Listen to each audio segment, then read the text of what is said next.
it really just comes back to caring about people in general. So like when you have those conversations with people, just getting to know them and asking things about them, finding out about their business, what helped them start it, why they're passionate about it, all those things. And it's really just developing those relationships.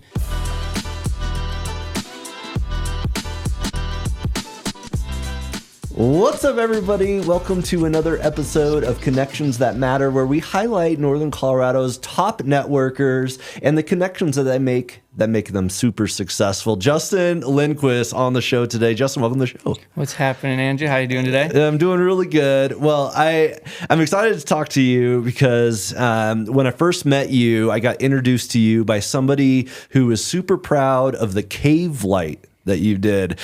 So I know a lot of people think of outdoor lighting. I mean, I know I get like targeted from like jellyfish or those on social media.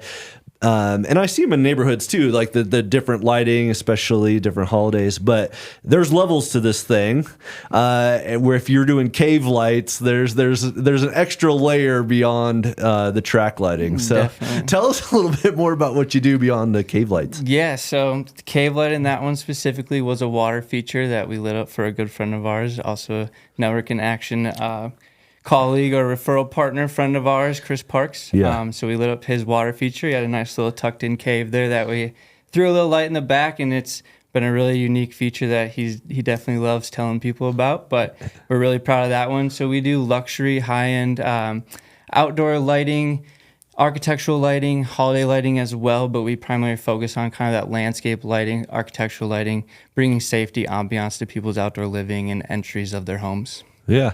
Well, on your shirt, on your hat, on your truck, you got your name on your business. So when we talk about building relationships, that level of trust, you're not just representing your business, you're representing who you are as a human being and your last name. So what has that been like? That was strategic. I wanted to do that because I am very proud to put our name on every project that we do. I stand behind it, and if someone has a problem or if we have a reputation, that is literally my last name that carries that reputation. So just a level of care, and it helps us bring the best quality product to our homeowners, to our clients, to our referral partners across the board, and we really stand by that integrity, and no better way than putting our name on it. Yeah. Literally.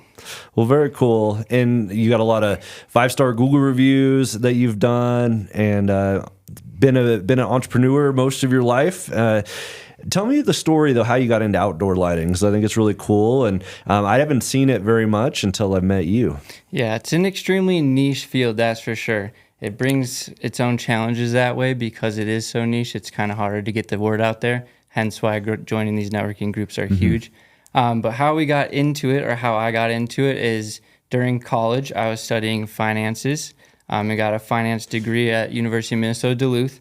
So during one of the summers, I was working or looking for a job, and my younger brother actually happened to have had a job lined up with an outdoor lighting company that worked around the Lake Minnetonka areas. And if you are familiar with Minnesota, you know where Lake Minnetonka is, and you've seen the houses on Lake Minnetonka. They're very well lit, and people have a good amount of money over there. So it is something very niche, but I got lucky enough to end up getting that job because my brother had something else come through. So he's like, hey, you want this summer job? I worked manual labor jobs all the time growing up because it's the most money you can make during the summer. Sure. And I didn't mind the heat and things like that. So ended up doing it one summer, did it, enjoyed it, and then went back to school, graduated the following year, moved out to Colorado to do sales for an eyewear company. And then when COVID happened, decided to start my own thing then and there. Yeah. I always wanted to do it, but didn't know exactly what. But when it came time to it, I decided to go the lighting route and been in love ever since. And now I'm a little nerd when it comes to different light fixtures and lighting design. And I notice every bulb out on every business and house going through neighborhoods. So it's a blessing and a curse, but I enjoy it for sure. Yeah. Well, I love that your brain thinks about the lighting because, I mean, when people are building homes or designing custom homes, they do the 2D plans and then they work with a structural engineer and architect and get 3D plans, or they get the renderings of where the trees and the outdoor stuff's, but they don't really think about the lighting, or at least not from what I've seen. So, if you could advise somebody who's in this design process with lighting in mind, what kind of things would you advise them to do as far as design choices? Well, biggest thing is, like you said, it's not commonly thought of because when you're building a house, when you're doing these types of things, you always think during the day. And during the day, you're not focused on lighting. And then when you go inside, you take lighting for granted. But imagine turning off all your lights in your house and trying to cook a meal. It's not really possible if you can't see what you're kind of trying to do. So we take that and we bring that to the outside. So how we're slightly different is we're taking that inside very detailed, like using certain lights to create certain ambiances and bringing that outside. But we also focus on the foundations of the outside lighting as well when it comes to safety and just gently lighting pathway lights and doing these things that allow your guests and yourself to move around outside safely and securely. If you have dogs running in the backyard, like having lights around the perimeter of the yard allows you to just have that sense of space. So when the dogs are out there, you're letting your dogs out at night, you can see if there's other animals and things like that in the yard. So all those little things you don't really think of until you start to experience it. But if you go to a resort or you go to a restaurant and it's really nicely lit inside, like, those things make a difference, but it's more your subconscious that is noticing it. So definitely, like, when you're doing a good project and you're putting money in, especially landscaping, you're spending up to $250,000 on some of these landscape projects that we work on, and even above that. And when you're spending that much enjoy it during the day, why not extend that and enjoy it throughout the night as well? So once the sun goes down, right now we're in the middle of summer, so it's not till like 9:30 right now. So it's not as big of a deal, but on the weekends it's nice if you have friends over. But especially during the later fall months, we have the beautiful weather that allows us to stay outside. So since we're out there, keep the ambiance going, keep inviting that party outside and staying out there and enjoying it, because you can extend those hours into the night by having that lighting and being able to see, and it creates that emotion and that mood that makes people kind of happy to sit out there and sit around a fire or enjoy a nice dinner together and stuff like that. Yeah. So do people have like a remote control for their backyards, or does it come on and it just looks there? Like, so we can do so many different things. We can have it as a set and forget, and we put it in there. You never have to worry about it. It comes on every night, turns off every morning, safe and sound. Or we can have stuff, if you like playing around with your phone, we can have color changing, zoning, dimming. Different times throughout the night, we can have different sections turn off, and it can slowly go down to just very minimal lighting throughout the middle of the night. We work on dark sky projects, so in areas such as mountains in Boulder County and things like that, people take dark sky stuff pretty seriously, so we'll design things around that using only downwards facing fixtures, keeping light pollution out, things like that. So there's a lot of different options, different fixtures, different things out there, and that's why there's very few of us lighting guys that specifically do lighting, but the ones that do, we kind of get to dive into all of that and really get to see what's out there and available to people. Sure. Well, let's dive into the networking, because like you said, it's not a business that a lot of people understand or even are aware of. So getting the word out, or the concept, or why it's building those relationships, is huge. Who have you connected with or networked with that has opened up the most doors? Yeah, so our biggest partners and our referral partners are landscapers. So a lot of times we do get work and we sub for a lot of different landscapers, different levels, different things that they're looking for. We really look to also work with custom home builders.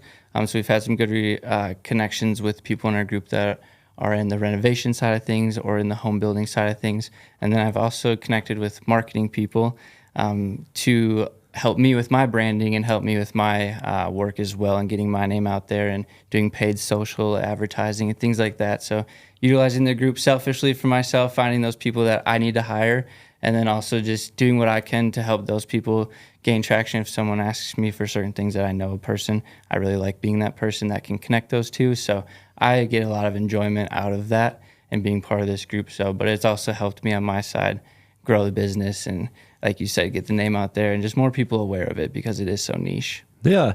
Well, I think a lot of people watching this podcast can relate. Like, just getting people to understand what they do and the value they can add is step one, and to highlight that. And so as you're building awareness and connections, how do you go about it to bring people on to what you can provide and who you can provide it for? Yeah, I'm a firm believer in providing value first before asking things from other people. So I always go into conversations, and it really just comes back to caring about people in general. So like when you have those conversations with people, just getting to know them and asking things about them, finding out about their business, what helped them start it, why they're passionate about it, all those things. And it's really just developing those relationships. And then when those opportunities present themselves to share their business with another person or create that connection between them and another business owner that might benefit from each other in that relationship, having those opportunities, I've kind of always gone into it as just creating that friendship first. And then when the business things happen, you have those relationships, you're confident to refer that person instead of just attacking as like, how can this person help me grow my business? Even if it's just, how can I first and foremost help this person in the business? Like, let's get to know each other. Let's establish that trust with each other, because you can't refer somebody that does a terrible job, because that ends up looking twice as bad on you. Well, especially at the level of homes that you're lighting up. I mean, people are in that market are expecting customer service. They're not shopping necessarily they don't want the cheapest goods. They want something that looks super nice. And I'm thinking about the real estate. I'm a real estate investor as well. The houses that have the best lighting, the main photo that they use to market the house is not at the bright of daytime. It's like right at dusk when it's all lit up, and because it really sets it apart. Have you done any studies of like what it does to the home's value or sellability or those kind of things? I haven't personally, but I have read many articles of, typically, like you said, the real estate industry will do those studies. And in 2025, outdoor lighting is the most popular, trending style and things to add to your outdoor living. So that's a really cool thing helping us. Nationwide, it's becoming a bigger and bigger thing every year. Colorado is behind when it comes to that exposure to outdoor lighting. It's really big in coastal states. So as it starts to come here, they're starting to do those things. They have specific numbers, like I believe between 70 and 80% of the value that you spend on good quality outdoor living things comes back when you go to resell the home. So they have different studies done like that. So I don't try to use that as a here bias because it's directly going to, but it does seem to come around. And like you said, when you can market it and you're a real estate agent, and you're trying to sell a house and you're able to put a nighttime shot or a dusk shot, like you said, and have that as you're scrolling through Zillow or scrolling through Redfin, and you see all of a sudden a dark photo where it's different than everyone else, it's that marketing thing that's just going to stand out. And they're like, oh, why does that photo seem so interesting? And they're going to click on that. And it's just because it's a different time of day. Yeah. Different atmosphere. Well, and as a real estate professional or mortgage, people are looking for their next dream house or whatever. And maybe it's not lit or it's got the basic stuff in, but being able to share what it could be, or if they're trying to get it off the market or target a certain buyer to add it in. I think I really see partnering with you as like a huge extension of what they could do to offer their clients. Yeah, and if you have a homeowner too that purchases a new home and it has a pre-existing system that hasn't been taken care of, hasn't been maintained, needs updating, needs to be retrofitted because it used to be a halogen system before LEDs came around, all those types of things we also help. So real estate agents and stuff have been good referral partners to our business in the past as well. Sure. Do you like it when they come in with knowing exactly what they want, or when they're like, just make it look really good and you design it? Oh, if I could have it my way, no shade to homeowners or anyone that has their ideas. I love when a homeowner trusts us and they're like, hey, here's our budget. We trust you. You've worked with our friends. We've seen your work. We just want you to make our space look as best as possible with this X amount of dollars. That's kind of our preference. That I would love if every client in every situation was like that, but it's not. So a lot of ours come in, they have ideas, we bring our ideas. Because we're around it so much that we see all these different ways to use light, whether it's backlighting, grazing, downlighting, different things like that, where the person that typically calls us, they're like, hey, we've seen some lighting before, we're interested in getting it here, but they don't know the little details of what we can do with their property. So that's a really fun conversation to have on our initial consultations. We'll walk around and I love throwing out ideas. And then you kind of start to gauge like, how creative is this person? How far do they want to go outside the box, or do they want us to keep things simple? So you kind of start to read that, but it's really fun to find that mesh of what's their vision, what do I see with their property from a design side, and how can you bring it together so they're satisfied and happy. And I also take pride in the work that we do as well. Awesome. Well, and then imagine you go through a neighborhood that the neighbors get envious of each other. Hey, I want a backyard like that.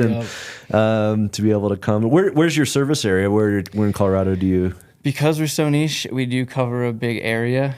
So we cover pretty much the north side of Denver. We'll go all the way out to Vail. I love doing mountain jobs. Those are just selfishly fun for me. And then we cover up to Fort Collins and out to like Greeley. So all of northern Colorado and then also into the mountains. And we've done a few projects in other states across the country as well, just to friends and family and things like that. So kind of wherever you might need us. Well, I texted you the other day. I'm like, I see one of your trucks out there coming out to a place out of Berthoud. But, as a younger entrepreneur, someone who's got this vision, I wish I would have started when I was your age too. But has there been any unique challenges jumping into the networking world as a young professional?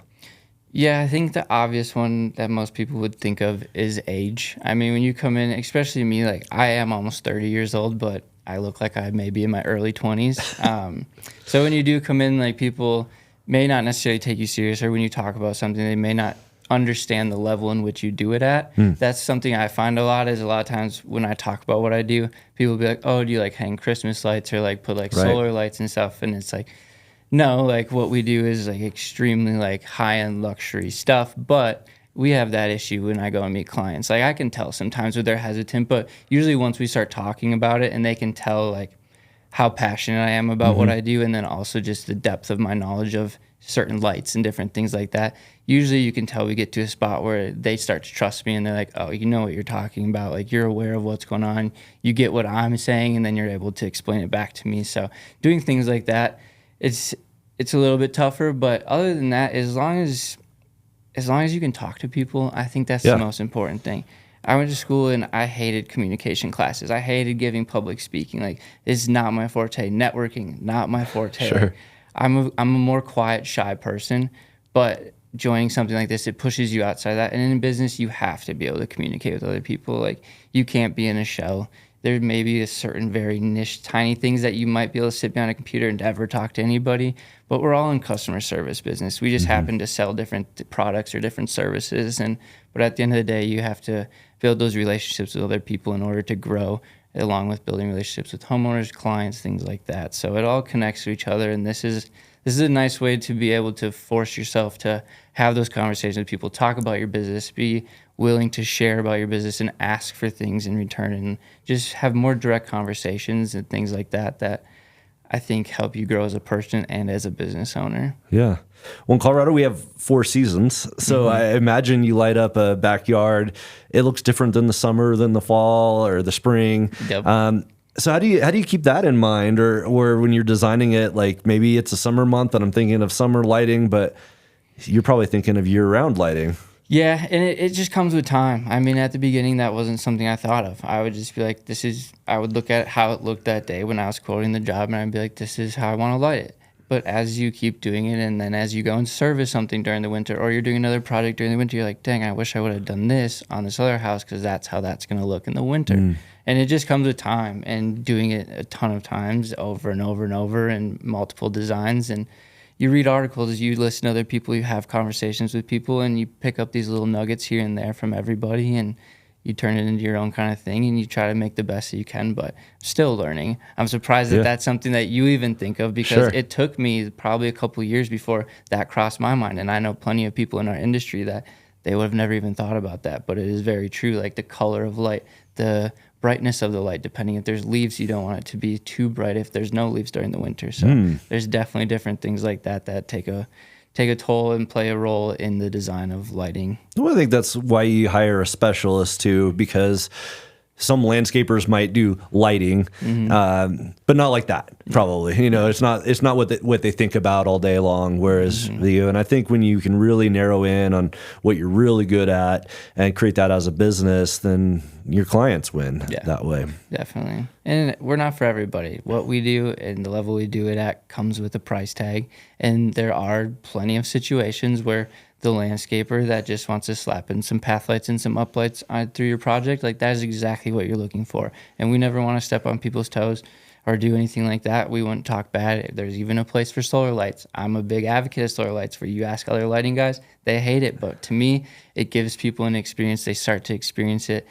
It starts going out every other night and it doesn't work. And then they're like, we want this to be consistent because we like light. So finding those different ways and just understanding that there's work for everybody. There's projects that fit everybody. We're not for everybody, but if you're looking to really get a nice ambiance in your yard and have someone that cares about it and knows all the options that are out there to make it look as best possible, that's where we like to come in. Sure. So. Well, your name's on the logo. Yeah. What's your vision and goal? Where do you see Lindquist Outdoor Lighting in a couple of years? In a couple of years, hopefully we keep growing and lighting up more and more homes around Colorado. I would love to eventually just be able to sit in the mountains on a riverside and sit with my computer and design lighting projects. And at that point, so that's the ultimate goal is I think I'll be designing lighting projects well into retirement, but Yeah. sitting on a Colorado riverside out in the mountains doesn't sound like too bad of a spot to do that at. Yeah. Well, cool. And all of our guests, we highlight the connections that they've made, but we also give them an opportunity to ask for additional connections. Is there anybody specifically that you're looking to network with, or different venue partners that would be valuable to you? No, just kind of what we talked about. Anybody that's in the home service, we find that we work well in that. We've had random connections other ways that have led to work, but in the home service realty, like you brought up yourself, that can be a huge thing that we're definitely looking for real estate partners and stuff like that. But any way that we can help, no matter what line you're in, if you own a business and it's a physical location, we'd love to come out and quote some lighting to just bring safety and security and also ambiance to your business storefront. So different things like that, feel free to reach out to us. Well, somebody has a project, or maybe they're in that home services and they're wanting to set up a one-to-one with you. What's the best way to get a hold of you? Instagram's huge. I think it might just be kind of my age thing, but all of our contact information is on our website as well. So feel free to call me, email me, whatever works. I'm very easy to get a hold of. All right. Well, check them out on Instagram. Make sure you're looking up and checking out Justin. Thanks so much for coming on the show. Absolutely. This was awesome, and best of luck to you. Thank you. In the future. You as well. I appreciate you having me on. Right on. Hey, all, thanks for watching. I love networking and building relationships with other Northern Colorado business leaders. So if you want to come meet some of these podcast guests, meet me, or meet some other amazing entrepreneurs in Northern Colorado, I would love to have you attend one of our next events. Go in the podcast description. There's a ways that you can see our upcoming schedule, and maybe you could be a future podcast guest as well. Thanks.